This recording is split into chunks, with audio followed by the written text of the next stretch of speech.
Okay, welcome back to the 29th episode of the Maritime Medical Marijuana Show.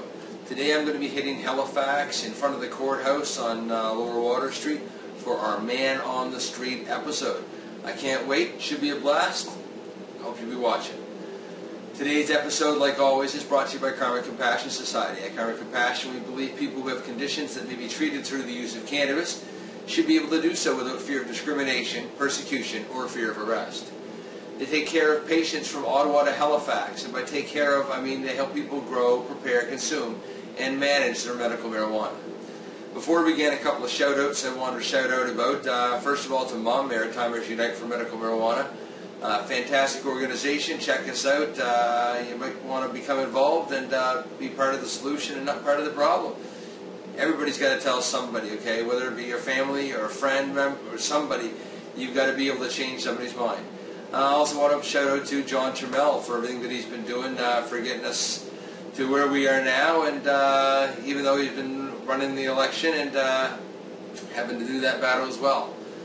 So what we're talking about today is for those of us who had filed our statements of claim as the John Trammell kit, everything got stayed because we were too close to the Allard injunction decision, so they didn't want to do anything with us until next year. Well, a lot of us can't wait till next year. That's too long. Some of us might be dead by next year. So what we're doing is we've refiled another statement of claim, which is dropped all the things that are the same as the John Conroy out of BC injunction was. So there's nothing similar. So they can't really stop us for that. We filed that. They stopped us anyway. So Stephen and Rob here in Nova Scotia are the only ones that went above and beyond. They spent the extra $50 and they filed a notice of appeal. And basically they're appealing Judge Phelan's decision to stay our motions, basically saying, I can't wait. This is life and death stuff. And you're making me wait for no good reason. The doctor already said I could have it. This is all bureaucratic bullshit. So today they went in, okay, they got to submit more papers and prepare to get a video conference or a viewing with the judge so they can be heard again.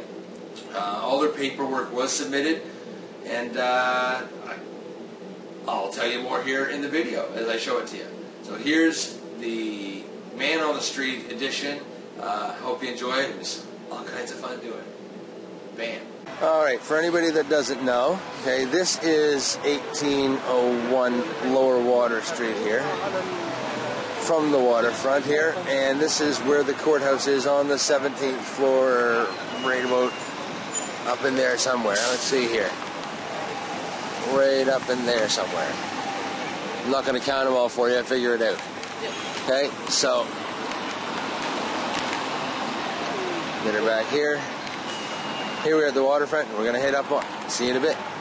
Here we got Robert and Stephen. Before they go into the courthouse here, they're just getting everything over, and over here we got Heidi, okay, and we're here to support them, and as they get us our rights back that got left out, like we all got left out, and hope to see them when they get back down here. Talk to you guys in a bit, man. Good luck. Alright, what we're talking about here are the Trammell kits, okay? Now Robert and Stephen have gone in, they paid their $50, and they have filed, you gotta love public transportation, they have filed their notices of appeal, and they're asking the judge why it was alright for everybody to be stayed and have to wait till next year to find out if they're going to be allowed to use their medicine. Again, we're talking about people like me that can grow but cannot possess, okay? If that makes any sense to you. I'm going to ask a couple people here on the street in a little bit and see what everybody else has to say, and people maybe give their opinion. So talk to you guys in a few minutes, and thanks a lot. This gentleman here has agreed to answer a couple of questions. I've got a couple of friends up here in the federal court today. Right. They're medical marijuana patients like myself, and due to recent decisions, I am currently allowed to grow marijuana, but I'm no longer allowed to possess it. And I just wonder what your opinion would be about a situation that would leave patients in a lurch like that. I mean, I can't give it to anybody else. I can't do anything with it. I can grow it. I can pay Nova Scotia Power, but I can't have my medicine anymore. I just wonder what you thought. I've always been of the opinion, to each their own. I mean, I drink alcohol. You may smoke pot. I mean, I don't have any negative opinions towards users. So it's really to each their own, to be honest. Does it sound like it makes any sense to you that it could come to a decision where I'd be allowed to grow but not possess? Well, I treat pot, in my mind, I treat pot the same way as I would treat alcohol. Yeah. It's regulated. Someone who's underage can't go buy it. Yeah, you can brew your own. You can brew your own.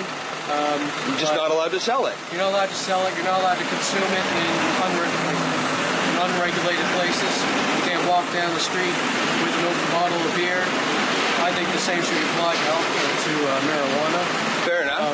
But in the comfort of your own home, have at it. Excellent. Thank you very much. No problem. Hey guys, okay, I got Noah here, and Noah's agreed to answer a couple of questions for me. Noah, due to the government's recent changes to the Medical Marijuana Access Program, people like me and a couple of my friends up there in the courthouse right now I'm allowed to grow, but I'm no longer allowed to possess. And I was just wondering what your thoughts on a situation like that might be. It just kind of seems weird because, I mean, I don't know why you decide to do that, because what's the point of growing it if you can't possess it, I guess? So I don't know why you wouldn't just either allow them to possess it or just outlaw it completely. It just seems like a strange ruling, in my opinion. Thank you very much. Thank you a lot. You have a good day. You too, my friend. All right, I'm here today with Lynn, and Lynn, I just want to thank you for taking the time to answer a couple of questions. All I really want to ask you is, people like myself, and I've got a couple of friends up in the courthouse right now, and what they're fighting for is the government and the recent changes to the Medical Marijuana Access Program have left us in a position where I can grow, but I'm no longer allowed to possess or use what I grow. I'm just wondering what your thoughts would be on that situation. Sounds a little crazy and odd and unuseful. I would agree. Thank you very much, and you have yourself a great day. Okay, I'm here with Bert, and Bert's agreed to talk to me for just a second here. I just wanted to ask Bert, what do you think about the fact that due to the government's recent changes to the Medical Marijuana Access Program, people like myself, and I got a couple of friends up in the courthouse upstairs, that we're allowed to only grow, and we're no longer allowed to possess the marijuana that we've been using as medicine now for 12 or 15 years. I just wonder what you thought about that situation. I think it's a mistake.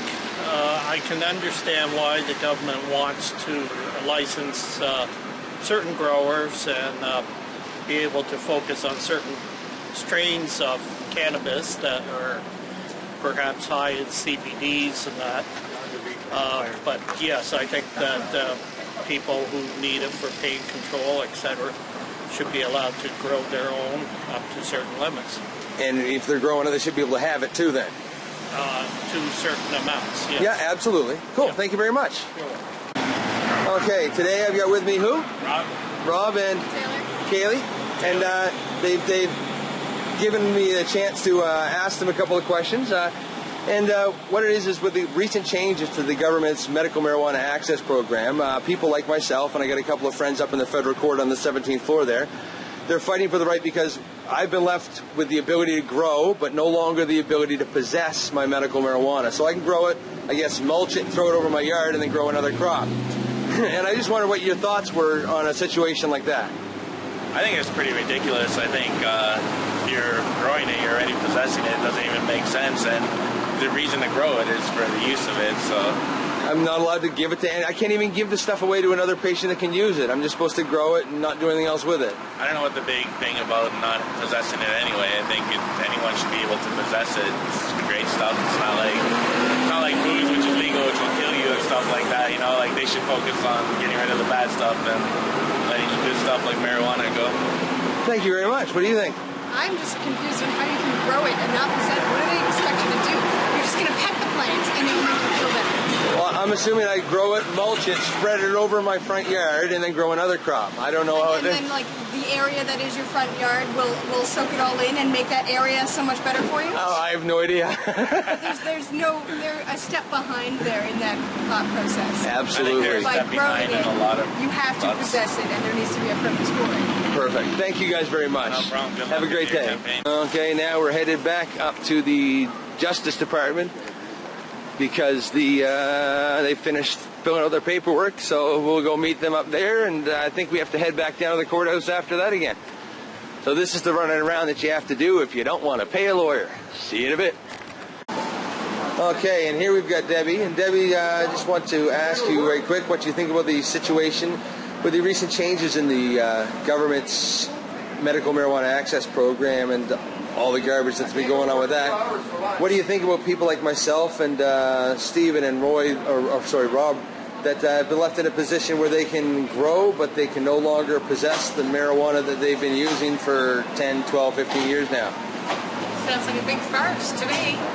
I mean, what's the point in growing if you can't use it? You just have to chop it up and use it as fertilizer, I guess. There you go. What would be the point? Wasting all that time and effort, money. You got anything else you wanted to add to that, maybe? Just an opinion about everything else that's been going on lately, or? I just think they need to smarten up. Thank you very much. There they are, coming into focus. About time. We've been sitting here waiting for you guys. Right on. Glad you could join us. How did it go with the courthouse? Slow, but yeah? we got her done. So now we're here at the Department of Justice, and we're going to move on up and then head back down there again, I guess? Yep, sign our papers and head back down. Right on. See you guys in a minute. Sure. Woohoo!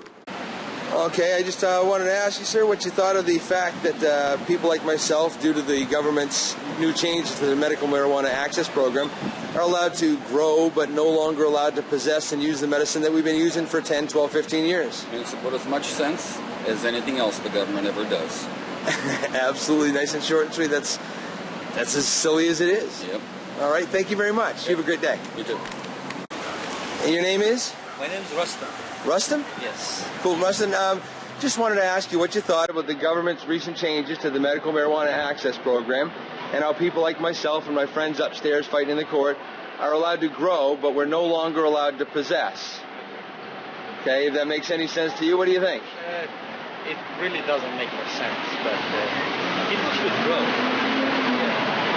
Marijuana is not really a bad drug. It's just a plant. Right? Exactly. It's just a plant. And people make it dangerously. It's not a dangerous thing at all. Thank you very much. You're welcome. All right, Stephen and Rob have already left. They skipped out on the end of the interview. Thanks, guys. But Heidi let me know that you gotta love Halifax. Heidi let me know that all their documents have been accepted. They both shared a heartwarming moment with the register, and I'll let you know more later. Okay, that was fun. I'll tell you, I haven't been told no that many times since I tried to get a medical marijuana license from my doctor. Okay, it's like trying to get a date for the prom. It was a nightmare. Okay, so here I am. Okay, we've already done that. I also have a video for you about Cannabis Day. Absolutely. Okay, I busted up the camera for that. For everybody that showed up, that was fantastic. A lot of people in Victoria Park. It was, of course, July 1st. Gorgeous day, cooked in the sun, nice tan, feeling all warm and tingly on the skin. We had less people sitting around in one particular spot enjoying it as we did just more people walking through. So as opposed to a couple hundred people spending the time there, I'm sure we had 1,000 people walk through and be aware of what was going on. It was a gorgeous day, all kinds of fun. Great food, great friends, great pot.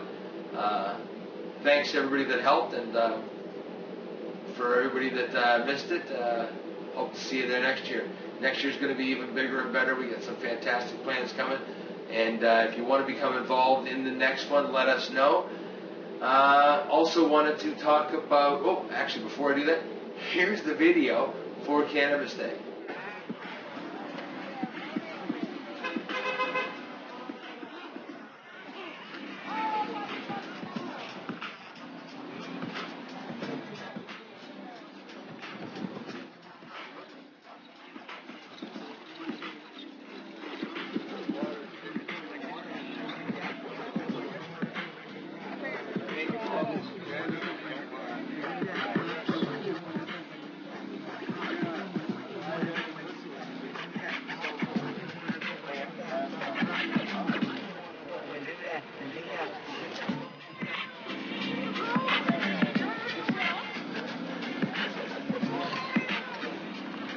See, I told you Cannabis Day was a lot of fun. Now, want to mention Chris and Jess recently got a letter from the courts or the lawyers stating that all the charges against them in relation to the house, I guess, in the raid on the Borders Lake location have all been dropped. So congratulations to them on that victory. Chris, you are a wordsmith. You do know what you're doing. It's fantastic. I also want to, we're talking about legal stuff. Mark Emery is going to be released this month, I believe. I think it's actually next week. If anybody gets a chance, check out freemarkemery.ca and Cannabis Culture for any updates as they come. And I'm looking forward to having Mark back into the land of the free, or what we pretend to or assume to be free.